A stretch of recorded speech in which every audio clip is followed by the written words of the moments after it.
ವಿಶ್ವ ವೇದಿಕೆಯಲ್ಲಿ ಮೋದಿ ಅನನ್ಯ ದಾಖಲೆ. ಸೆಷಲ್ಸ್ ದೇಶದ ಅತ್ಯುನ್ನತ ಗೌರವ ಪಡೆದ ವಿಶ್ವದ ಏಕಮಾತ್ರ ನಾಯಕ.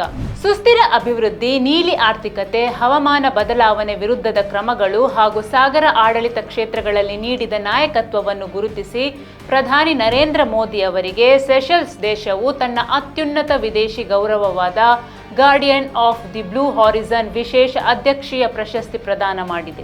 ಈ ಪ್ರಶಸ್ತಿಯನ್ನು ಮೊದಲ ಬಾರಿಗೆ ನೀಡಲಾಗಿದ್ದು, ಪ್ರಶಸ್ತಿಗೆ ಭಾಜನರಾದ ಏಕೈಕ ನಾಯಕ ಎಂಬ ಕೀರ್ತಿಗೆ ಪ್ರಧಾನಿ ಮೋದಿ ಭಾಜನರಾಗಿದ್ದಾರೆ. ಸೆಷಲ್ಸ್ ದೇಶದ ಪ್ರಶಸ್ತಿಯ ನಂತರ ಪ್ರಧಾನಿ ಮೋದಿ ಅವರ ಅಂತಾರಾಷ್ಟ್ರೀಯ ಗೌರವಗಳು ಮತ್ತು ರಾಷ್ಟ್ರೀಯ ಪ್ರಶಸ್ತಿಗಳ ಒಟ್ಟು ಸಂಖ್ಯೆ 34ಕ್ಕೆ ತಲುಪಿದೆ.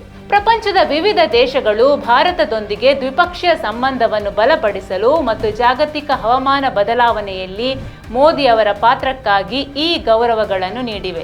ಇದಕ್ಕೂ ಮೊದಲು ಅವರು Russia, France, Saudi Arabia, America ಮತ್ತು ಸಂಯುಕ್ತ ಅರಬ್ ಎಮಿರೇಟ್ಸ್ ನಂತಹ ಪ್ರಬಲ ದೇಶಗಳ ಅತ್ಯುನ್ನತ ರಾಷ್ಟ್ರೀಯ ಗೌರವವನ್ನು ಪಡೆದಿದ್ದಾರೆ. ಇದಲ್ಲದೆ ಪರಿಸರ ಕ್ಷೇತ್ರದಲ್ಲಿ ವಿಶ್ವಸಂಸ್ಥೆಯ ಅತ್ಯುನ್ನತ ಪ್ರಶಸ್ತಿ ಚಾಂಪಿಯನ್ಸ್ ಆಫ್ ದಿ ಅರ್ತ್ ಕೂಡ ಅವರ ಬಳಿ ಇದೆ. ಒಂದೆಡೆ 34 ಅಂತಾರಾಷ್ಟ್ರೀಯ ಗೌರವಗಳು, ಇನ್ನೊಂದೆಡೆ ಮೊದಲ ಭಾರತೀಯ ಪ್ರಧಾನಿಯಾಗಿ ವಿಶ್ವದ 20 ದೇಶಗಳ ಸಂಸತ್ತಿನಲ್ಲಿ ಭಾಷಣ ಮಾಡಿದ ಒಂದು ಅನನ್ಯ ವಿಶ್ವ ದಾಖಲೆ ಮೋದಿ ಬಳಿ ಇದೆ ಮತ್ತು ಭಾರತದ ರಾಜತಾಂತ್ರಿಕ ಶಕ್ತಿಯನ್ನು ಹೊಸ ಎತ್ತರಕ್ಕೆ ಅವರು ಕೊಂಡೊಯ್ದಿದ್ದಾರೆ.